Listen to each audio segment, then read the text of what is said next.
जी, आज हम डिस्कस कर रहे हैं रिसर्च एंड रिसर्च प्रपोजल को।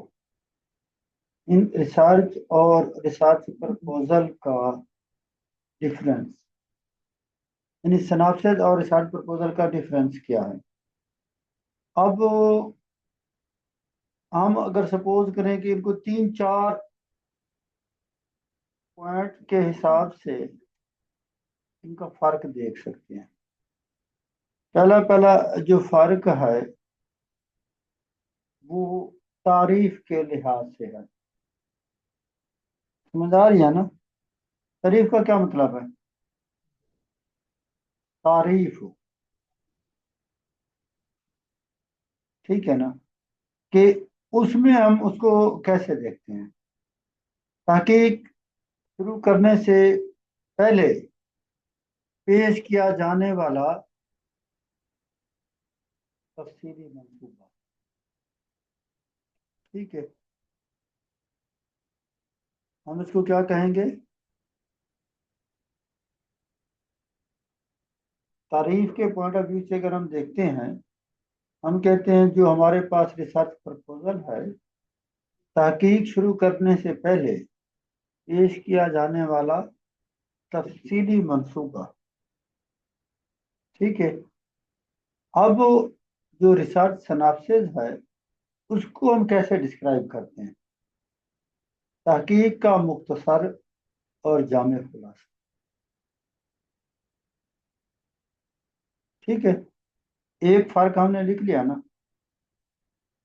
वो जो फर्क है वो किसके हिसाब से है? तारीफ के हिसाब से है। अच्छा, फिर जो उसकी जो लेंथ है अगर उस हिसाब से हम देखें तो आम तौर पर रिसर्च प्रपोजल 10 से 30 सफ़हात या इससे ज्यादा पर मुश्तमिल, ठीक है। जबकि सिनॉप्सिस के लिए हमारे पास क्या होता है, 1 से 5 सफ़हात काफी होती है। अब अगर हम उसमें मवाद की बात करें तो उसके अंदर जो रिसर्च प्रपोजल है उसके अंदर क्या मवाद होना चाहिए?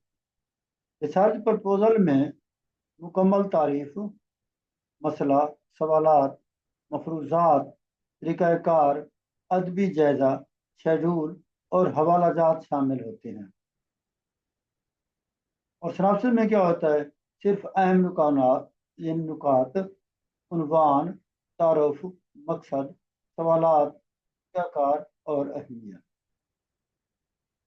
अब अगर हम इसका फर्क देखते हैं ऑब्जेक्टिव के पॉइंट ऑफ व्यू से, मकसद के पॉइंट ऑफ व्यू से, तो जो रिसर्च प्रपोजल है, तहकीक की मंजूरी, फंडिंग या सुपरवाइजर की रहनुमाई हासिल करना, मेन ऑब्जेक्टिव उसका ये है।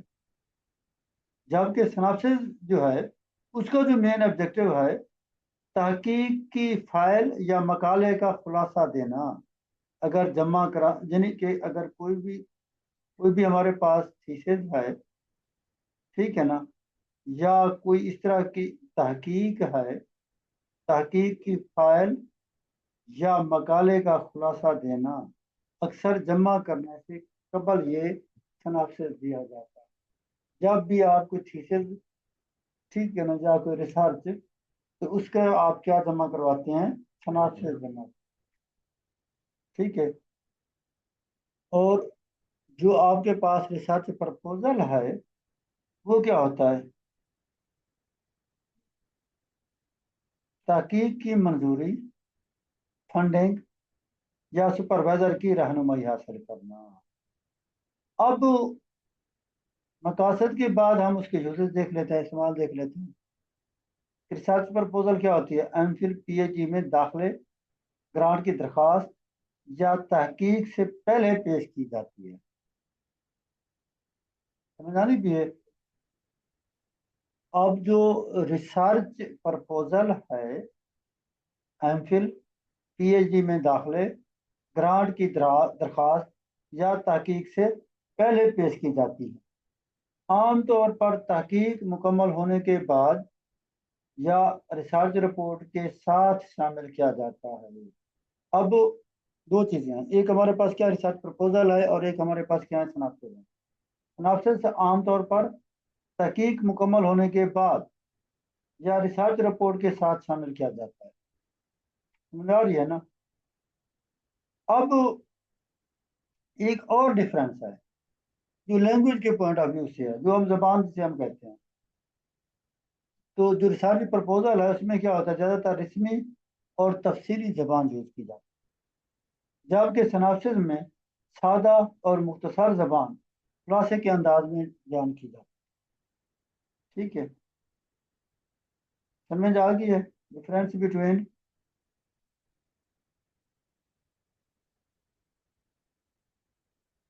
चलें इसको एक दफ़ा फिर हम देख लेते हैं कि हम अगर सपोज करें कि क्योंकि हमारा जो मीडियम है वो इंग्लिश है, तो उसमें सबसे पहले जो डिफरेंस है, तो हमने क्या कहा था, तारीफ यानी डेफिनेशन। इंट्रोडक्शन अलग चीज है, डेफिनेशन। अब जो रिसर्च प्लान है या प्रपोजल है वो क्या है, a detail plan outlining what you intend to research and. अगर हम बात करेंगे किसकी, रिसर्च सिनॉप्सिस की, a brief summary of the research work or thesis. Brief summary of the research work or thesis, उसको हम क्या कहते हैं, रिसर्च सिनॉप्सिस। और रिसर्च प्रपोजल हमारे पास क्या है, a detail plan outlining what you intend to research and how. और अब हम जो डिफरेंस है वो लेंथ का डिफरेंस देखने जा रहे हैं। More detail usually 10 to 30 pages और मोर। जब हम बात करते हैं रिसर्च सिनॉप्सिस की, short and concise 1 to 5 pages आमतौर पर। ठीक है ना, 1 से 5 सफात पर मुश्तमिल होती है। फिर हम क्या बात करते हैं कंटेंट की। रिसर्च प्रपोजल के कंटेंट क्या होते हैं, includes title, introduction, problem statement, objective, research question, literature review, methodology, timeline and references। और फिर अगर हम बात करें सिनॉप्सिस की, तो वो हमारे पास क्या आती है, focus on title, brief methodology and the significance of the study.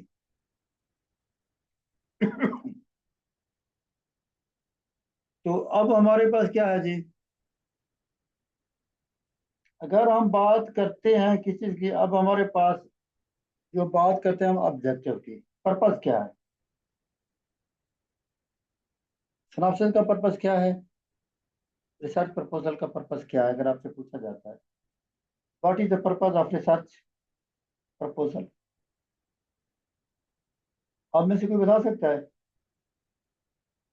To propose a research plan for the approval of funding और supervision, while synopsis to summarize the, ठीक है, to summarize completed or ongoing research usually before thesis submission। ठीक है, ये क्या है, उसका objective होता है।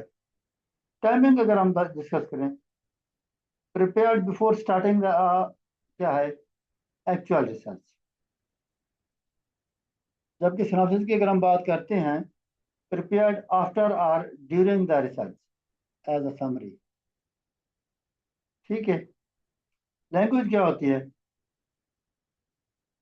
Formal and technical with detailed explanation. Proposal में हमारे पास क्या होती है, formal and technical with detail explanation. जब हम बात करते हैं सिनॉप्सिस की, सिग्निफिकेंट, टू द पॉइंट। ठीक है ना। अच्छा जी, मोर लाइक एन एब्स्ट्रैक्ट। ठीक है ना, more like an abstract. Abstract आपने लिखते होता है ना कभी कभी चीजें, ठीक है ना, उससे मिलती जुलती। अब बात यह है कि यूज केस, ठीक है ना। अब सिनॉप्सिस को आप इस्तेमाल कहाँ करते हैं, M Phil PhD admission, funding application और एकेडमिक प्लानिंग, उसका यूज तो हम डिस्कस कर रहे हैं। जबकि रिसर्च प्रपोजल क्या है? Research project submission, thesis submission और एकेडमिक रिकॉर्ड कीपिंग या टेक्निकल रिपोर्ट सबमिशन, उसमें हम ये चीज़ें यूज करते हैं। ठीक है। अब हमारे पास जो रिसर्च प्रपोजल है और जो रिसर्च और सनाप्सिस है, इसका डिफरेंस तो कम से कम आपको थोड़ा सा उसका फर्क मालूम होना चाहिए। ठीक है। तो ये थी हमारे पास क्या है, रिसर्च प्रपोजल। ठीक है। ऑन रूटीन में हम क्या कहते हैं कि research proposal is a formal document that outline the intended research project. It is primary goal to convince the reader, for example, academic committees, funding agencies, of the research important, feasibly and value। अच्छा, इसी तरह उसके हम यानी कि जो objectives हैं, research proposal के ऑब्जेक्टिव क्या होते हैं,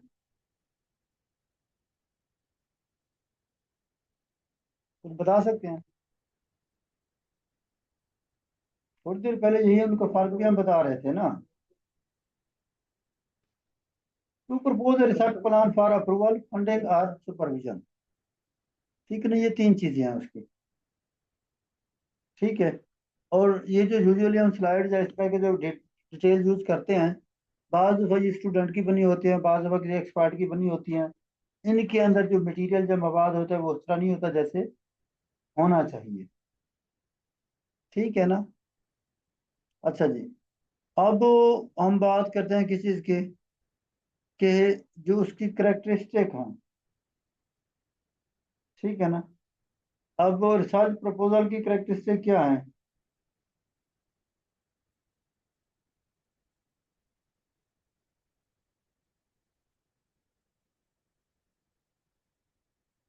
वो आप बता सकते हैं कि उसकी जो करेक्टरिस्टिक है वो क्या है? जी आप बता दें।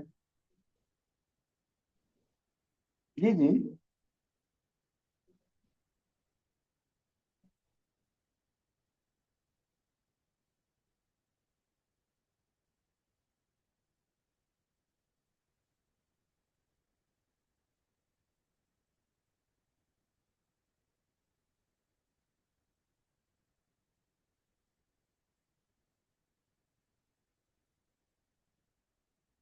जी। अब अगर हम इनको इन चीज़ों को थोड़ा सा जो आपके पास खसूसियात हैं उनको अगर हम सिंपल अपनी लैंग्वेज में डिस्क्राइब करें तो कैसे करेंगे? जी प्लीज।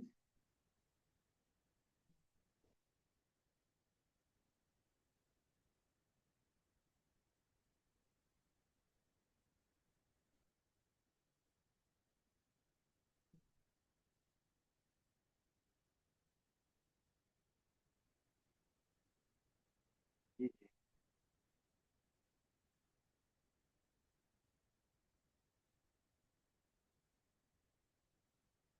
जी जी। ये बेसिकली हमने कुछ जो पॉइंट्स इसके अंदर डिस्कस किए हैं, जिस तरह हमने कहा है कि परsuasive हो, स्ट्रक्चर्ड हो, फोकस्ड हो, एविडेंट बेस्ड हो ना, या मजीद अगर हम इसको खसूसियात को वर्क करें तो सबसे पहला हमारा पॉइंट क्या बनता है? टाइटल, वाज़ेह और जामे उन्वान। ठीक है ना। उन्वान मुख्तसर मगर जामे हो, जो तहकीक के असल मौजू को जाहिर करे। फिर हम क्या आते हैं, यानी कि रिसर्च प्रॉब्लम में यानी कि वाज़ेह मसला या तहकीक या इंट्रोडक्शन या ये चीज़ें जो हैं वो फिर उसका हिस्सा होती हैं ना। वो यानी कि उनके जो कंटेंट है वो क्या होते हैं बेसिकली। अब हम बात कर रहे हैं खसूसियात की। कंटेंट में तो आपका इंट्रोडक्शन आएगा, उसमें उसकी खसूसियात क्या है बेसिकली। खसूसियात के अंदर क्या है कि मसला जो आपका वाज़ेह हो, उसके जो तहकीकी ऑब्जेक्टिव हैं वो क्लियर हों। ठीक है ना। फिर हम उसका अदबी जायजा लेते हैं, फिर उसकी मेथडोलॉजी को डिस्कस करते हैं। पास दफ़ा हम उसकी फिजिबिलिटी को भी डिस्कस करते हैं, यानी अमली जो उसके इम्कानात हैं। मुनज़्ज़म तरतीब और साख्त को भी डिस्कस किया जाता है। मोतबर हवाला जात जिसे हम रेफरेंसेस कहते हैं वो भी दिए जाते हैं। पास दफ़ा इथिकल कंसिड्रेशन भी हम देखते हैं। बाज़ दफ़ा यानी कि टाइम लाइन और बजट, इन दोनों चीज़ों को भी देखते हैं। ये सारी की सारी जो चीज़ें हैं, बेसिकली ये उसकी खसूसियात, ठीक है ना।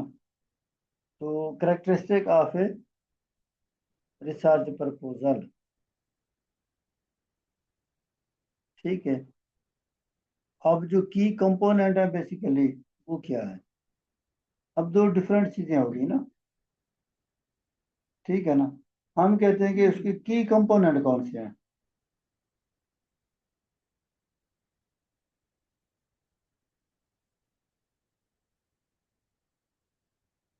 ठीक है ना। की कंपोनेंट में फिर वही चीज़ें आएंगे, ठीक है ना। टाइटल, इंट्रोडक्शन, ऑब्जेक्टिव, ठीक है, literature review, methodology, expected outcome, timeline, budget, ये उसके क्या हो गए हैं, की पॉइंट।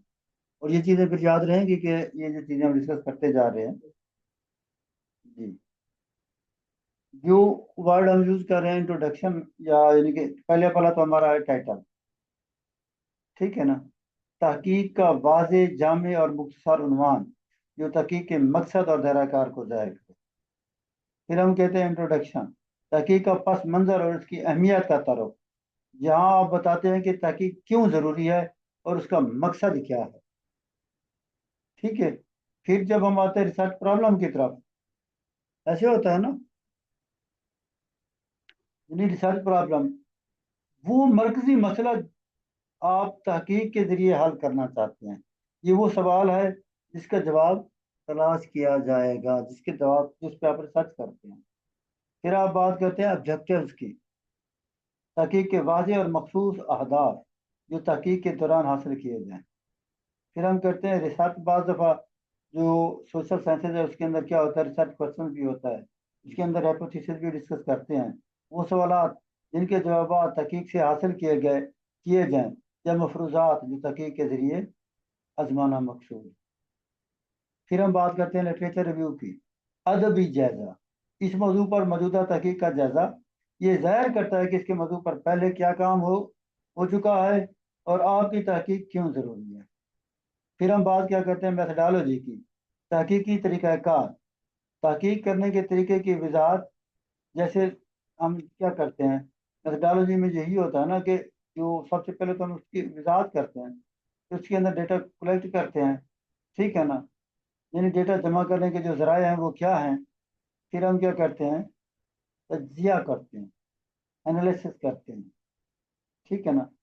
ये बताता है कि आप किस तरीके से तहकीक करेंगे, उसको क्या कहते हैं, रिसर्च मेथडोलॉजी। फिर आपके पास क्या आता है, एक्सपेक्टेड आउटकम, मुतवक्के नतायज क्या होंगे, तहकीक के मुमकिन नतायज, या आपको क्या उम्मीद है, क्या आप तहकीक से हासिल होगा। सिग्निफिकेंस ऑफ द स्टडी पे आप डिस्कस कर सकते हैं, तहकीक की अहमियत। इथिकल कंसिड्रेशन भी इसमें है, टाइम लाइन है, और फिर एंड पे हम क्या डिस्कस करते हैं, रेफरेंसेस को। तो ये सारे के सारे जो है वो उसके कंटेंट हैं, ठीक है। अब वो जो आपका सिनॉप्सिस है, बेसिकली क्या होता है, इस synopsis is a concise summary of a larger research project, thesis और a paper. It provides an overview of the research without developing into detailed methodology or analysis. अब इसके जो मकासद या पर्पज हैं वो क्या है, to give the reader a quick understanding of the research work, often used as a pre-submission requirement of the thesis, dissertation or research, ठीक है। अब हम आते हैं कि हमारे पास जो की कंपोनेंट है वो क्या है, सिनॉप्सिस की, वो भी मिलते जुलते हैं उनसे। टाइटल होता है, इंट्रोडक्शन होता है, ऑब्जेक्टिव होते हैं, मेथोडोलॉजी होती है, फाइंडिंग्स अगर अप्लीकेबल हों, तो ये वो चीज़ें हैं जो हम डिस्कस करते हैं। फिर जो आपकी जो करेक्टरिस्टिक ऑफ गुड सिनॉप्सिस जिसे हम कहते हैं वो क्या है, बेसिकली हम बाज़ दफ़ा कहते हैं कि जो characteristic of a good synopsis क्या हो, इंफॉर्मेटिव हो, ठीक है ना। दूसरी खसूसियत क्या होनी चाहिए, क्लियर हो, कंसाइज हो, ठीक है ना। तो बाज़ दफ़ा हम उसको 1 से 2 पेजेस में भी लिख देते हैं जब बात करते हैं ना कंसाइज की। ठीक है, इंफॉर्मेटिव। अच्छा, अब हम आते हैं किस चीज़ में। अच्छा, अब थोड़ा सा और इसको हम डिफरेंस करते हैं। When submitting a thesis or dissertation for review, उसके लिए क्या लिखा जाता है जनाब से? When presenting an overview of the research paper or project, तब हमारे पास क्या होता है जनाब से? When summarizing the work of the academic purpose or conferences, हमारे लिए क्या जो हमारा हम क्या यूज करते हैं? तो रिसर्च प्रपोजल फिर कब यूज करते हैं? When applying for research grant or funding, when seeking approval for a new research project, when justifying the feasibility and importance of the study. ये आपका डिफरेंस है। ठीक है, वो पेपर वाले दिन कर लेना। ठीक है ना। अब दोबारा हम इसको देखते हैं, difference between research proposal and synopsis. To seek approval for funding और प्रपोज वर्क, रिसर्च प्रपोजल। ठीक है ना। फिर हम क्या कहते हैं सिनॉप्सिस। ये वो चीजें हैं जो ऑलरेडी हम डिस्कस कर चुके हैं आप लोगों के साथ। समझ आ रही है ना।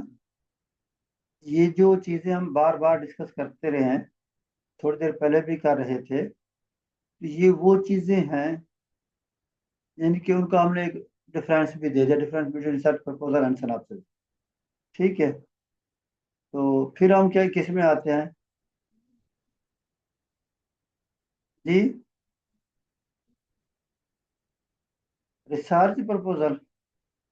ये तो मुझे नहीं समझ आ रही कि मैं अभी तक क्या पढ़ा रहा हूँ। सिनॉप्सिस प्रपोजल कौन लिखते हैं? बेसिकली मैं तो ये कह रहा हूँ कि रिसर्च प्रपोजल को जब हम डिफरेंस फाइंड करते हैं, पहले पहले हम देखते हैं कि उसके मकसद क्या है। ठीक है ना। रिसर्च प्रपोजल का मकसद ये होता है कि टू सीक अप्रूवल और फंडिंग फॉर प्रपोज वर्क। ठीक है, बेसिक पर्पज उसका ये होता है। अगर हम उसके डिटेल लेवल को चेक करें, हाईली रिलेटेड, ठीक है ना, explaining the methodology, time line and budget. Length की अगर हम बात करते हैं तो 10 से 30 पेजेस या मोर भी हम कह सकते हैं, या 10 to 20% आगे मोर कह देते हैं। ठीक है ना। अच्छा जी, टाइमिंग क्या होता है? Return before starting the research. उसके बाद टाइमिंग क्या है उसकी सर? ठीक है ना। अच्छा, उसके यानी कि उसका जो ऑडियंस है वो क्या होता है? Funding funding agencies, supervisor, research board. ठीक है ना। अब हम आते हैं सिनॉप्सिस की तरफ। सिनॉप्सिस का क्या मकसद होता है? टू समराइज द कंप्लीटेड और ऑन गोइंग रिसर्च। ठीक है ना। सिनॉप्सिस उस वक्त जब आप कुछ कर लेते हैं तब आप सिनॉप्सिस देते हैं। समझ आ रही है ना। सिनॉप्सिस क्या देते हैं? जब आप कुछ कर लेते हैं। अच्छा जी, कंसाइज ओवर व्यू हम जिसे कह सकते हैं, फोकसिंग ऑन की एलिमेंट। हाँ, रूटीन में ये नहीं, हम बार दफा ये भी कह सकते हैं कि 1 से 2 पेजेस, बार दफा 105 पेजेस भी हम यूज कर लेते हैं उसके लिए। ठीक है ना। उसके अंदर रेफरेंसेस और काफी सारी चीजें आ जाती हैं, तो वो 1 से 5 पेजेस में चली जाती है। ठीक है ना। और उसको हमने क्या था, उसकी टाइमिंग क्या थी रिसर्च प्रपोजल की? Written before starting the research. और जो सिनॉप्सिस है उसकी टाइमिंग क्या है? रिटन आफ्टर और ड्यूरिंग द रिसर्च प्रोसेस। ठीक है। अब बात आ गई ऑडियंस की। फंडिंग एजेंसीज, सुपरवाइजर और रिसर्च बोर्ड, ये रिसर्च प्रपोजल है। ठीक है ना। और सिनॉप्सिस के ऑडियंस कौन होते हैं? एकेडमिक कमेटीज, एवेल्यूएटर यानी एवेल्यूएटर और जर्नल रीडर्स। ठीक है। इसको कंक्लूड करते हैं, both research proposal and synopsis are integral to academic and research communication, but they serve different stages of the research life cycle. A well-written proposal helps secure approval of funding, while a synopsis provides a concise overview of the completed or ongoing work. Mastering both formats ensures effective communication of your research and findings. This is the conclusion. Okay? Thank you so much.